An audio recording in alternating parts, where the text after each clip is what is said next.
Okay, तो आज हम लोग ट्रिग्नोमेट्रिक फंक्शन से स्टार्ट करते हैं। ठीक है, ट्रिग्नोमेट्रिक फंक्शन का जब ट्रिग्नोमेट्रिक फंक्शन जब तुम स्टडी करते हो तो उससे पहले 11th में तुमने ट्रिग्नोमेट्री नाम का 2-3 चैप्टर पढ़ा था। तो 11th के कॉन्सेप्ट भी बहुत इंपॉर्टेंट थे। 11th में क्या देखा? ट्रिग्नोमेट्री। तुमने क्या देखा 11th में? Trigonometry, trigonometric ratio. ठीक है, ट्रिग्नोमेट्रिक रेशियो देखा। फिर क्या देखा? आइडेंटिटी देखा। Trigonometric ratio and trigonometric identity, ये दोनों बहुत इंपॉर्टेंट थे। ठीक है, ट्रिग्नोमेट्रिक रेशियो तुमने क्या sine sine theta, cos theta, tan theta, cot theta, sec theta and cosec theta, ये तुमने टोटल 6 ट्रिग्नोमेट्रिक रेशियो तुमने स्टडी किया था। ओके, उसके बाद तुमने कुछ टोटल कितने 3 तुमने ट्रिग्नोमेट्रिक आइडेंटिटी देखे थे। ठीक है, तो आइडेंटिटी और ट्रिग्नोमेट्रिक रेशियो ये तो तुमने 11th में सीख लिया था। लेकिन अभी का हमारा टॉपिक क्या है? Trigonometric function. ठीक है, तो ट्रिग्नोमेट्रिक फंक्शन में तुम लोग को 2 इंपॉर्टेंट टॉपिक सीखना होता है अभी। सबसे पहला जो 2 इंपॉर्टेंट टॉपिक है वो क्या है तुम्हारा? फर्स्ट है ट्रिग्नोमेट्रिक इक्वेशन।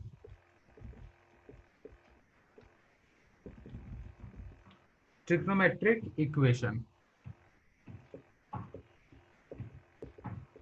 ओके। तो ट्रिग्नोमेट्रिक इक्वेशन एंड सेकेंड क्या होता है? Value of solution of trigonometric equation. ठीक है, पहला ये है ट्रिग्नोमेट्रिक इक्वेशन, दूसरा होगा सॉल्यूशन ऑफ, ठीक है, सॉल्यूशन ऑफ ट्रिग्नोमेट्रिक इक्वेशन। ठीक है, T for trigonometric, E for equation. Okay, तो ट्रिग्नोमेट्रिक इक्वेशन जब हम स्टडी करते हैं, ट्रिग्नोमेट्रिक फंक्शन में पहला टॉपिक ट्रिग्नोमेट्रिक इक्वेशन। ओके, तो वहां पे कुछ क्वेश्चन अराइज होता है कि हम लोग पहली बार ट्रिग्नोमेट्रिक इक्वेशन क्या होता है। ठीक है, ट्रिग्नोमेट्रिक रेशियो और ट्रिग्नोमेट्रिक इक्वेशन, इस दोनों में डिफरेंस क्या होता है? Okay, trigonometric ratio, trigonometric equation, ये सब अलग अलग जो भी चीजें हैं, इसमें डिफरेंस क्या होता है ये सब हमें समझना होता है। ठीक है, जैसे ट्रिग्नोमेट्रिक इक्वेशन तुमने क्या देखा था last year? Sine square theta plus cos square theta equals to 1। ठीक है, sine square theta plus cos square theta equals to 1। तुमने ये ट्रिग्नोमेट्रिक रेशियो, ट्रिग्नोमेट्रिक क्या बोलते हैं, आइडेंटिटी देखा था। ठीक है, अब इस ट्रिग्नोमेट्रिक आइडेंटिटी के बाद ये देखो, ये ट्रिग्नोमेट्रिक आइडेंटिटी है लेकिन साथ में ये एक इक्वेशन भी है। ओके, इक्वेशन क्या होता है? इक्वेशन एक ऐसा, ये देखो, पहली बात, इक्वेशन एक चीज होता है और दूसरा होता है एक्सप्रेशन। ठीक है, इक्वेशन और एक्सप्रेशन।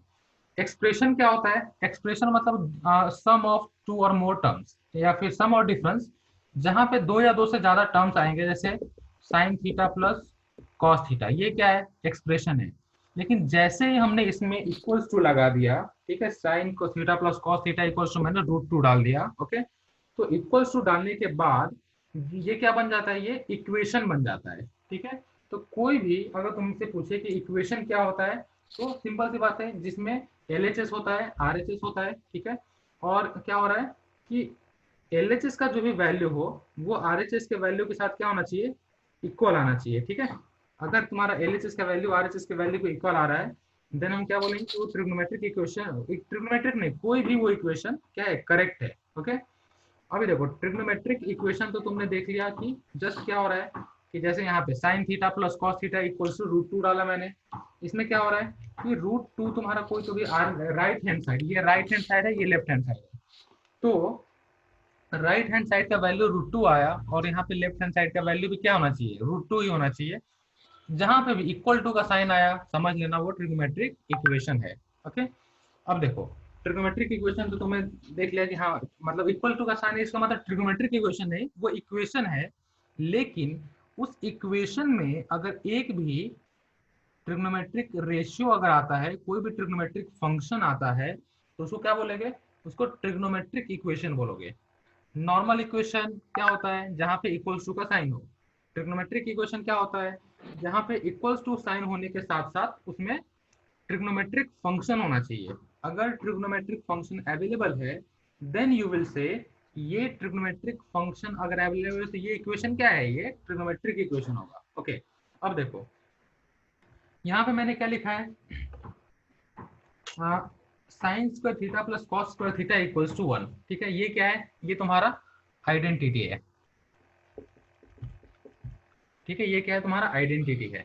और दूसरा मैंने क्या लिखा है, प्रॉपर उस इसको लिख देता हूं मैं, sine theta plus cos theta, sine theta plus cos theta equals to √2। ठीक है, ये क्या है, ये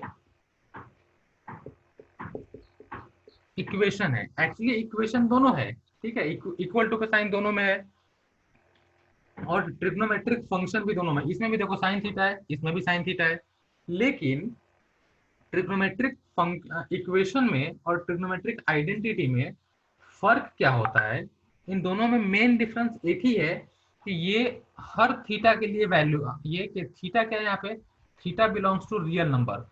कोई भी वैल्यू उठा लो थीटा का, ठीक है, कोई भी वैल्यू तुमने थीटा का लिया, देन उसके लिए क्या है, ये उसके लिए एप्लीकेबल होगा। ट्रिग्नोमेट्रिक आइडेंटिटी हर वैल्यू के लिए एप्लीकेबल होता है, बट जो तुम्हारा ट्रिग्नोमेट्रिक इक्वेशन होता है वो हर वैल्यू के लिए एप्लीकेबल नहीं होता है। ठीक है, ट्रिग्नोमेट्रिक इक्वेशन क्या होता है, हर वैल्यू के लिए एप्लीकेबल नहीं होता है।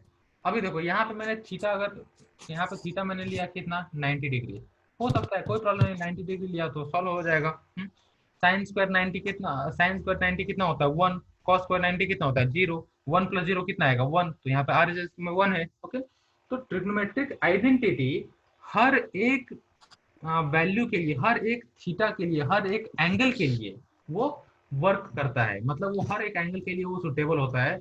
लेकिन वही जो तुम्हारा नॉर्मल ट्रिग्नोमेट्रिक इक्वेशन है वो हर वैल्यू के लिए नहीं होता, उसका एक स्पेसिफिक वैल्यू होता है।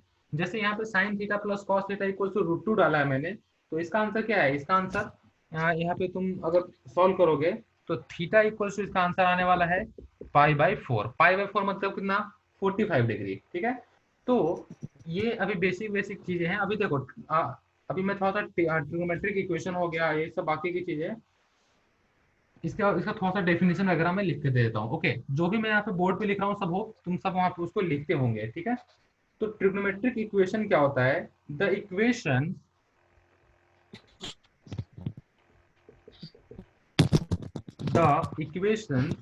ठीक है, involving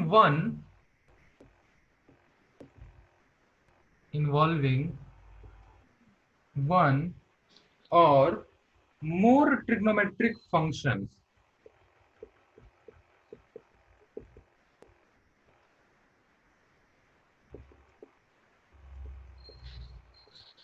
the equation involving one or more trigonometric functions, ठीक है, of unknown angles, are known as trigonometric equation, are known as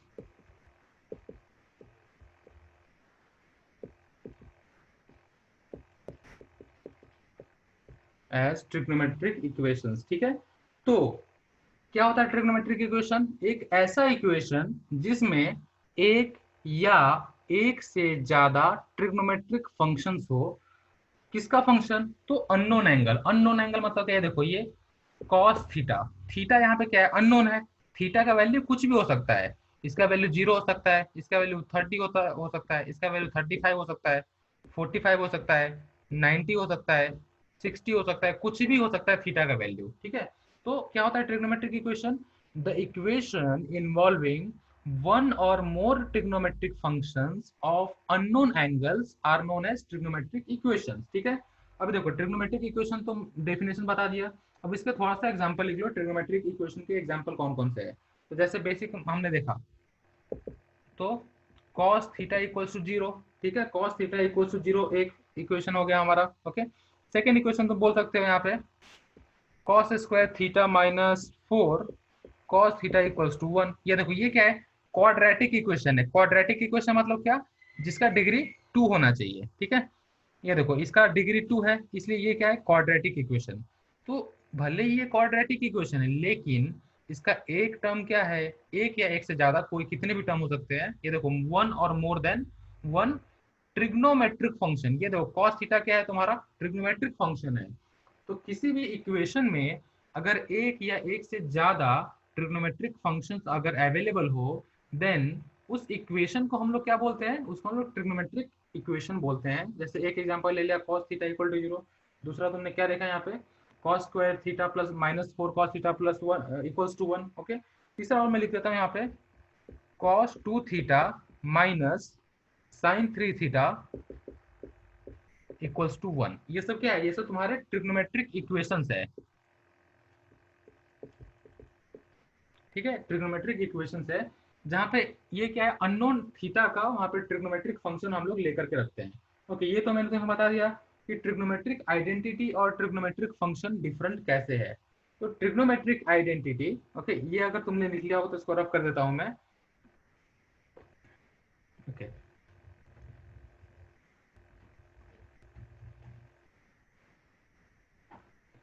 अभी देखो trigonometric identity is equal, okay एक मिनट,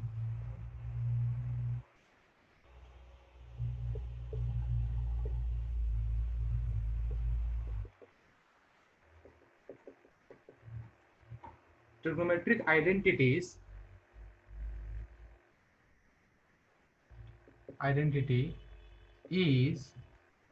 trigonometric identity क्या होता है, trigonometric identity is also an equation। तो trigonometric identity is a equation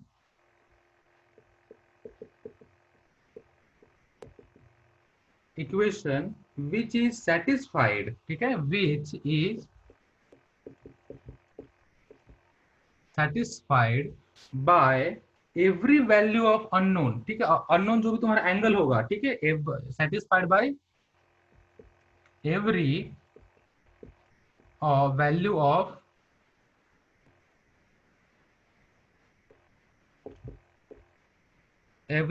of unknown angle।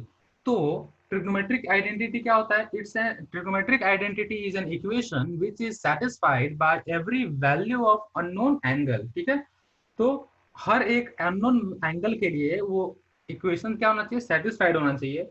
अगर ऐसा होता है तो क्या होगा, हम उसे बोलेंगे वो ट्रिग्नोमेट्रिक आइडेंटिटी है। ठीक है, जैसे मैं ट्रिग्नोमेट्रिक आइडेंटिटी के कुछ एग्जांपल दे देता हूँ। cos square theta minus cot square theta equals to 1, एक ये भी एक एग्जांपल है आइडेंटिटी का। Sorry, cosec square theta minus cot square theta equals to 1, एक एग्जांपल ये हो गया। दूसरा सबसे सिंपल एग्जांपल क्या है, sine square theta plus cos square theta equals to 1, ये भी क्या है, एक ट्रिग्नोमेट्रिक आइडेंटिटी है। ठीक है, तो ये हो गया तुम्हारा ट्रिग्नोमेट्रिक आइडेंटिटी और ट्रिग्नोमेट्रिक इक्वेशन के बारे में मैंने बेसिक बता दिया। ठीक है, अभी मैं नेक्स्ट चलता हूँ, solution of trigonometric equation. Okay, solution of trigonometric equation हमारा नेक्स्ट टॉपिक है। अभी देखो कोई भी इक्वेशन है, कोई भी इक्वेशन उसका अपना एक सॉल्यूशन होता है। ठीक है, जैसे मैं अभी क्या लिखता हूँ, of T, solution of T. Trigonometric equation के हमें सॉल्यूशन अभी देखने हैं। ठीक है, ओके, तो ट्रिग्नोमेट्रिक इक्वेशन को जो सॉल्यूशन होते हैं उससे पहले तुम नॉर्मल सॉल्यूशन देख लो। कोई भी इक्वेशन अगर तुम्हारे पास अवेलेबल है तो उसका सॉल्यूशन क्या होगा। जैसे मैं अगर बताऊं यहाँ पर 2x प्लस 5 इक्वल्स टू 7। ठीक है, 2x प्लस 5 इक्वल्स टू 7, ये एक इक्वेशन है। कैसे इक्वेशन है, इसमें इक्वल्स टू का साइन है, लेफ्ट हैंड साइड में कुछ एक एक्सप्रेशन दिया है, राइट हैंड साइड में एक एक्सप्रेशन दिया है। तो ये क्या है, एक इक्वेशन है। इस इक्वेशन का सॉल्यूशन क्या होगा, इस इक्वेशन का सॉल्यूशन मतलब क्या कि इस इक्वेशन में जो भी वेरिएबल है उस वेरिएबल का वैल्यू हमें निकालना होता है। ठीक है, तो इस इक्वेशन में वेरिएबल कौन सा है, x है यहाँ पे वेरिएबल। ठीक है, अभी देखो x का वैल्यू हमें निकालना, तो क्या करोगे, 2x equals to 7 minus 5, 2x equals to 2, x equals to 1। ठीक है, तो x इक्वल्स टू 1 क्या है, सॉल्यूशन ऑफ द इक्वेशन। ये जो इक्वेशन है इसका सॉल्यूशन 1 है। क्या, अगर x का वैल्यू तुमने 1 डाला, देन लेफ्ट हैंड का value equals to right hand का वैल्यू हो जाता है। ठीक है, ये क्या होगा तुम्हारा सॉल्यूशन ऑफ ट्रिग्नोमेट्रिक इक्वेशन। जिसमें हमने पहला एग्जांपल क्या देखा, ये actually solution of trigonometric equation है, ये जनरल सॉल्यूशन है, कोई भी नॉर्मल इक्वेशन का सॉल्यूशन। लेकिन वही x के जगह पे, अगर यहाँ पे x के जगह पे साइन थीटा होता, कॉस थीटा होता, टेन थीटा होता, कॉट थीटा होता, कोई भी अगर एंगल होता, देन उस केस में वो क्या होता, वो तुम्हारा वहां पे सॉल्यूशन ऑफ ट्रिग्नोमेट्रिक इक्वेशन वहां पे हो जाता। ठीक है, ओके चलो ठीक है, एक मिनट। इसके बाद अभी हम लोग देखते हैं क्या है, सॉल्यूशन ऑफ ट्रिग्नोमेट्रिक इक्वेशन देख लेते हैं। ठीक है, ओके। तो trigonometric solution of trigonometric equation क्या होता है वो देखो। सॉल्यूशन ऑफ ट्रिग्नोमेट्रिक इक्वेशन में क्या हो रहा है, और solution of trigonometric equation is the value of unknown angle that satisfies the equation. ठीक है, मतलब अगर यहाँ पे मैंने साइन थीटा इक्वल्स टू 1/2 डाल दिया, ठीक है, तो साइन थीटा इक्वल्स टू 1/2, इसमें थीटा क्या है, थीटा तुम्हारा अननोन एंगल है। ठीक है, थीटा क्या है, अननोन एंगल। इस थीटा का वैल्यू क्या होगा, तो थीटा इक्वल्स टू पाई/4 हो सकता है, मतलब कितना 45 डिग्री पे, या फिर थीटा इक्वल्स टू पाई/4 हो सकता है, या फिर थीटा इक्वल, और ये कितना हो सकता है, 3 पाई/4 हो सकता है, और ये आई थिंक 5 पाई/4 हो सकता है, और ये 9 पाई/4 हो सकता है। ठीक है, तो ये सारे क्या है, थीटा के वैल्यू, थीटा क्या है, तो ये अननोन एंगल है। ठीक है, ये क्या है, sine theta, sine theta total एक ट्रिग्नोमेट्रिक फंक्शन है। इस ट्रिग्नोमेट्रिक फंक्शन में थीटा क्या है, थीटा एक वेरिएबल है। ठीक है, तो सॉल्यूशन ऑफ ट्रिग्नोमेट्रिक इक्वेशन अगर तुम्हें देखना है तो उसका आंसर, उसका डेफिनेशन कैसे डिफाइन कैसे करोगे, a solution of a trigonometric equation of a trigonometric, T मतलब ट्रिग्नोमेट्रिक इक्वेशन, उसको फुल फॉर्म में लिख सकते हो। ठीक है, a solution of a trigonometric equation is the value, is the value, ठीक है, trigonometric solution of a trigonometric equation is the value of the unknown angle, of the unknown angle that satisfies the equation, unknown angle that satisfies the equation। ठीक है, तो जैसे देखो यहाँ पे एक अननोन एंगल था, तो इस अननोन एंगल पे ऐसा क्या वैल्यू आएगा जिससे कि वो उसका इक्वेशन क्या होना चाहिए, सेटिस्फाई होना चाहिए। ठीक है, तो उस एंगल को, उस थीटा को हम लोग क्या बोलेंगे, वहां पे हम लोग बोलते हैं उसको, वो सॉल्यूशन है उस ट्रिग्नोमेट्रिक इक्वेशन का। जैसे यहाँ पे एक ट्रिग्नोमेट्रिक इक्वेशन क्या है, sine theta equals to half. ठीक है, तो यहाँ पे थीटा क्या है, तुम्हारा अननोन एंगल है। उस अननोन एंगल का आंसर क्या आएगा, तो उस अननोन एंगल का आंसर आ सकता है पाई/4, 3 पाई/4, 5 पाई/4, ये सब क्या है, उसके अलग अलग एंगल्स आ सकते हैं। चलो ठीक है, ओके। अब ये जो सॉल्यूशन ऑफ ट्रिग्नोमेट्रिक इक्वेशन है, इसके भी अलग अलग टाइप्स होते हैं। ठीक है, तो इसके 2-3 टाइप्स हम लोग अभी देखेंगे, टोटल 3 टाइप्स होते हैं अभी। ठीक है, आई थिंक तुम्हारे सिलेबस में, मतलब बोर्ड के सिलेबस में 2 ही टाइप दिया है, लेकिन एक्चुअली में इसके 3 टाइप होते हैं।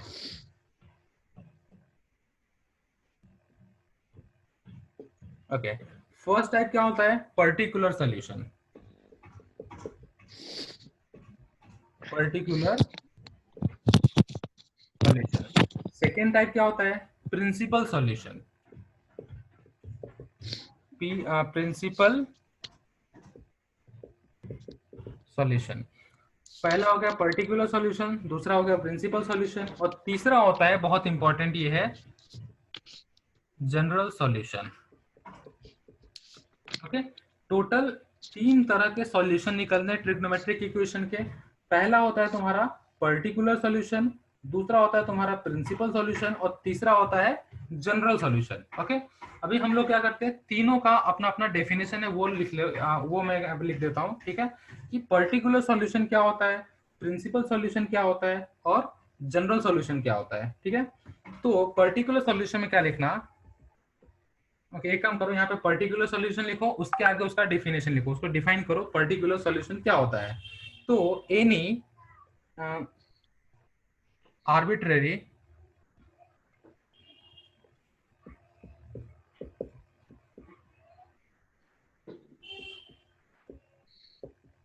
any arbitrary value of unknown of unknown angle, of unknown angle which satisfies the equation, which satisfies the equation is called particular solution, okay.